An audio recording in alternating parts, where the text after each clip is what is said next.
نہ سو جاتا اور میرے رسول مصلی بچھا کے کھڑے ہو جاتے. او یار کھیتی باڑی کر کے نہیں، محنت مزدوری کر کے نہیں. جناب عائشہ کہتی ہیں میں یہ بھی دیکھتی کہ حضور ایک آیت شروع کرتے تو ساری رات اسی کو پڑھتے، اور میری نظر جاتی تو قدم مبارک پہ ورم آ جاتا. یار نماز پڑھ کے اتنی مشقت کر کے اتنی جد و جہد کر کے ورم آ گیا. یا رسول اللہ اتنی محنت کیوں کرتے ہو؟ فرمایا افلا اکون عبدا شکورا، کیا میں اپنے رب کا شکر گزار بندہ نہ بنوں؟ صحابہ کا ذوق عبادتوں کا، ریاضتوں کا، تلاوتوں کا، طبیعت ہے ان کی. وہ ایک دوسرے کو، حضرت مولا علی شیر خدا کرم اللہ تعالی وجہہ الکریم کے زمانے میں روم کے بادشاہ نے کہا یار یہ مسلمانوں کا پتہ تو کرو، یہ آخر کیوں اتنے زیادہ مجاہد ہیں. اس زمانے میں جاسوس بھیجنے کا مزاج تھا. اب تو جاسوس پکڑا جاتا ہے، اب تو جاسوس ہے، اور جاسوسی کا شوق ویسے آج بھی ہے. عرض کروں تھوڑی سی بات اس عنوان سے. پتہ کیا ہمارا مسئلہ ہے؟ ہم جہاں جاتے ہیں نا وہاں تھوڑی خوشبو سونگنے کی کوشش کرتے ہیں. وہ کیا ہے تو یہ کیا ہے تو ادھر کیا ہے تو تھوڑا سا ادھر کیا ہے. میرے رسول پاک پڑھیے درود شریف، سارے پڑھیے ذرا زور سے صلی اللہ تعالی. نبی پاک علیہ السلام نے فرمایا جاسوسی نہ کرنا ورنہ تم بندوں کو خراب کر دو. اور فرمایا اس طرح نہ ہو کہ تم کسی کے آپ کھول نہ نکلو تو تمہارے پہلے کھول جائیں. یہ جو ذوق ہے نا یہ ختم کریں، چھوڑیں. مطلب آپ کس چکر میں پڑے ہوئے ہیں؟ اتنی زیادہ توجہ کرنے کی کیا ضرورت ہے؟ نے کام سے کام رکھیں، اس میں بندہ تھوڑا سا نا آسان رہتا ہے. یہ جو بہت زیادہ ٹٹولنے والے لوگ ہوتے ہیں نا وہ بےچارے پھر عمر ٹٹولتے ہی گزار دیتے ہیں، اس لیے کہ مزاج ہی بہت پکا ہے. گوری کا منہ کھول کے اندر تک ہاتھ ڈالنا تو پھر کئی دفعہ سامنے سے بچھو بھی لڑ جاتا، خرابی ہوتی. تو جاسوسی کی جاتی تھی. اس نے بھی جاسوس بھیجے کیونکہ قبیلوں کے لوگ تھے، کچھ مسلم کچھ کافر، پہچانے نہیں جاتے تھے لوگ. تو کچھ لوگ اس نے بھیجے، انہوں نے آ کے نا تحقیق کی، ریسرچ کری کہ آخر ماجرا کیا ہے. تو واپس جا کے انہوں نے رپورٹ دی نا روم کے بادشاہ کو. اس رپورٹ کا ایک جملہ بڑا شاندار ہے. وہ کہنے لگا بادشاہ ہمیں مسلمانوں کی کوئی سمجھ نہیں آئی، ہمیں کوئی سمجھ نہیں آئی. انہوں نے کہا کیوں نہیں سمجھ آئی؟ کہنے لگے یار عجیب بندے ہیں، جب رات مصلی پہ بیٹھتے ہیں تو یوں لگتا ہے ان کا دنیا سے رشتہ ہی کوئی نہیں، کوئی کسی کو نہیں جانتا. کوئی اپنے دکھ سنا کے رو رہا ہے، کوئی اپنی بات کر کے رو رہا ہے. لگتا ہے کہ ان کا کوئی رشتہ ہے ہی نہیں جب مصلی پہ بیٹھتے ہیں. اور فرمایا جب سویرے یہ جہاد کرنے نکلتے ہیں تو لگتا ہے ان سے زیادہ دلیر ہی کوئی نہیں. حالانکہ جو مصلوں پہ رونے دھونے کے لوگ ہوتے ہیں وہ کئی دفعہ جہاد میں کام نہیں کرتے، لیکن عجیب لوگ ہیں کہ رات کے راہب ہیں، دن کے مجاہد ہیں، کوئی سمجھ نہیں آتی. میرے عزیز ان لوگوں نے مصلی آباد کر کے رکھا، تلاوتیں ان کا ذوق رہی، منظر روز پڑھنا، اسباق پڑھنا، وظائف پڑھنا، یہ ان کا ذوق رہا. اعلیٰ حضرت بریلوی رحمت اللہ نے 1000 کتاب لکھی ہے، لیکن الوظیفۃ الکریمہ کے نام سے جو وہ صبح و شام وظائف پڑھتے تھے وہ الگ انہوں نے ان کو بیان کیا. پابندی کے ساتھ اپنی اللہ اللہ کرتے تھے. شیخ شہاب الدین سہروردی رحمت اللہ علیہ اس پر ایک بندے نے اعتراض کیا. اس نے کہا جی آپ کس قسم کے صوفی ہیں، مرید بیٹھے ہیں اور آپ وہاں نفل پڑھ رہے ہیں؟ یہ بھی بڑا مسئلہ ہوتا ہے نا. جو بندہ ملنے آتا ہے وہ اپنے ٹائم کے حساب سے آتا ہے، اور پھر اس کا یہ بھی خیال ہوتا ہے کہ پیر صاحب جو ہیں وہ چونکہ درویش ہیں تو نہ انہیں روٹی کھانی چاہیے نہ سونا چاہیے، چونکہ وہ درویش ہیں، اور ہم چونکہ درویشوں کے ماننے والے ہیں لہذا ہمارا یہ طریقہ ہونا چاہیے کہ جیسے ہم کہیں درویش ویسے ہی کر جائے. حالانکہ جس کو آپ درویش کہیں گے آپ اس کی مانیں گے، آپ منوائیں گے نہیں، ہمارا مزاج ہوتا ہے. شیخ شہاب الدین پر لوگوں نے اعتراض کی، حضور لوگ ملنے آئے ہیں، زیارت کرنے آئے ہیں، یہ بندے دعا کرانے آئے ہیں، اللہ اللہ کرانے آئے اور آپ نفل پڑھ رہے ہیں. کیا جملہ ہے، کیا حسن ہے، کیا خوبصورتی ہے. فرمانے لگے رب رسول سے مانگنے کے لیے مصلی بچھایا ہے، اگر وہاں سے مانگوں گا نہیں تو تمہیں دوں گا کیا؟ پہلے مجھے کچھ لے تو لینے دو، اگر میرے پلے کچھ ہے ہوگی تو آگے دوں گا نا. تو میں مانگنے گیا تھا کہ یا اللہ دے، تیرے بندے لینے آئے دے، تو میں کچھ لوں گا تو آگے دوں گا نا. لیکن ہمارا یہ سٹیٹس، یہ مزاج، یہ شعور نہیں ہے. گپیں، کہانیاں، داستانیں، گفتگو، خطابت، واز، کیا بات. لیکن اگر کچھ کرنے کا کام ہو تو وہ نہیں ہم سے ہوتا. میرے نبی کریم علیہ الصلوۃ والسلام نے مصلی سے دل لگانے کا درس دیا، حضور نے توجہ دلائی. صحابہ اس ذوق کے حامل لوگ تھے، وہ کوشش کرتے تھے. جناب صدیق اکبر رضی اللہ تعالیٰ عنہ کا عبادت کا مزاج ہمیشہ قائم رہا. حضرت عمر فاروق ساری رات اللہ کے حضور کھڑے رہے. حضرت عثمان غنی رضی اللہ تعالیٰ عنہ عشاء کی نماز پڑھ کے 2 رکعتوں کی نیت باندھتے تھے. 15 سپارے پہلی رکعت میں پڑھ دیتے تھے اور 15 سپارے قرآن مجید کے دوسری رکعت میں پڑھ دیتے. آپ نے نا حضرت عمر فاروق کے وصال کے بعد ان کی ایک بیوہ سے نکاح کیا.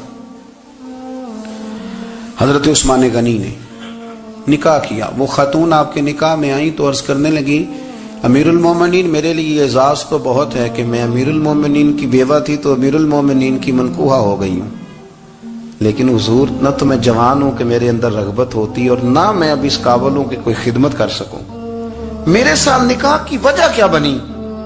تو عثمان غنی رو پڑے. فرمانے لگے میں نے عمر فاروق کو مسجد میں دیکھا ہے، عدل کرتے دیکھا ہے، انصاف کرتے دیکھا ہے، امت کی خیر خواہی کرتے دیکھا.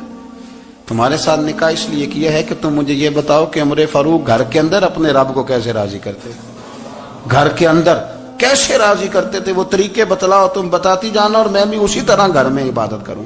میرے رسول کریم علیہ الصلوۃ والسلام نے ارشاد فرمایا، حضور فرمانے لگے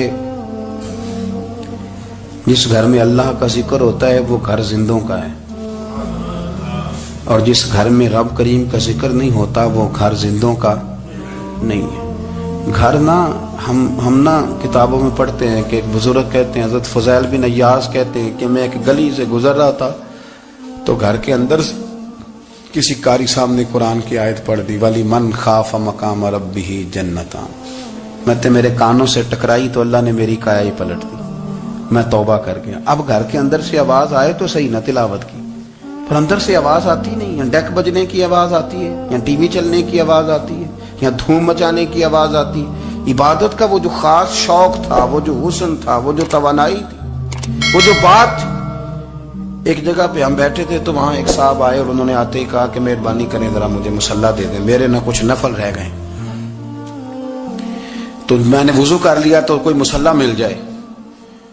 مصلی انہیں دے دیا گیا، وہ مصلی لے کے چلے گئے تو پیچھے ایک صاحب نے تبصرہ کیا، کہنے نے کتنا ریاکار بندہ ہے، لوگوں کو دکھا رہا ہے کہ میں نفل پڑھتا ہوں، ہے کوئی بات کرنے والی. میں نے اسے کہا تو مہربانی کرنا اس طرح کی ریاکاری تو بھی کر، پکڑ مصلی اور جا تو بھی تھوڑی ریاکاری کر کے آ، اٹھ ذرا شکر کر، کوئی یہ ریاکار بھی ملا ہے، کوئی نفل پڑھ کے ریاکاری کر رہا ہے. اللہ کا میں کہتا ہوں کو پڑھے تو صحیح نہیں، یہ کوئی دور ہے نفل پڑھنے کا؟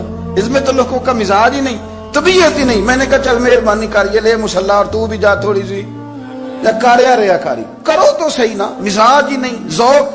جمعے کی نماز پڑھ کے یوں دنیا بھاگتی ہے، او ہو پتہ نہیں کون سی پیچھے آگ تھی جو بجھائی جائے گی. اور آج تک لوگ مسئلہ پوچھ رہے ہیں کہ جمعے کی بعد والی سنتیں کتنی ہوتی ہیں. میں نے کہا کتنے سال ہو گئے جمعہ پڑھتے، کتنے سال ہو گئے، ابھی تک سنتوں کا نہیں پتا، ابھی تک نہیں علم کے پہلے کتنی رکھتے ہیں اور بعد میں کتنی رکھتے ہیں. فجر کی سنتیں کب پڑھنی چاہیے، سنو فجر کی سنتوں کے بارے میں. میرے رسول کریم سید عالم صلی اللہ تعالی علیہ وسلم سے ایک صحابی نے پوچھا تھا، حضور میری فجر کی سنتیں رہ گئیں یا رہ جاتی ہیں تو حکم کیا ہے؟ کیا انداز ہے حضور کا. بخاری مسلم کے لفظ سنو. حضور سید عالم صلی اللہ علیہ وسلم فرمانے لگے، اس نے کیا پوچھا تھا، حضور جواب کیا دیتے؟ فرمایا فجر کی سنتیں کبھی نہ چھوڑنا، فجر کی پہلی 2 سنتیں کبھی نہ چھوڑنا. یا رسول اللہ صلی اللہ تعالی علیہ وسلم میری رہ گئی ہیں، رہ جاتی ہیں. فرمایا فجر کی 2 سنتیں نہ چھوڑنا. فرمایا فجر کی پہلی 2 سنتیں مجھے دنیا اور دنیا کے اندر جو کچھ ہے وہ سب سے زیادہ پیاری ہے. فجر کی 2 سنتیں دنیا اور دنیا میں جو کچھ ہے مجھے وہ سب سے زیادہ پیاری ہیں، اس لیے فجر کی سنتیں نہ چھوڑنا. اپنا ذوق، اپنی طبیعت، ہم نے نا ذوق غلط بنا لیا. اگر 20 بندے کہہ بھی دیں گے تو نے بڑی شاندار تلاوت کیا تو کیا اس سے بنے گا؟ 100 بندہ کہہ بھی دے تیری کیا بات ہے، کیا بات ہے نعت خاں کی، کیا بات ہے علامہ صاحب کی، پیر صاحب کی، پیر مہر علی شاہ صاحب رحمت اللہ علیہ. آپ تشریف فرما تھے تو آپ کے ایک ہی بیٹے بابو جی جن کو کہا جاتا ہے، جس دن صاحبزادے پیدا ہوئے تو خادم نہ وہاں سے نکلا. ان لوگوں کے شوق اور طرح کے تھے نا تو ان کی توجہ بھی اپنے شوق کی طرف رہتی. تو خادم نکلا اندر سے، پیر صاحب مبارک ہو، پیر صاحب مبارک ہو، پیر صاحب مبارک ہو، پیر صاحب مبارک ہو، شور کر رہے ہیں. تو پیر صاحب کو وجد ہو گیا، اللہ اکبر اللہ اکبر اللہ. وہ کیا ہوا؟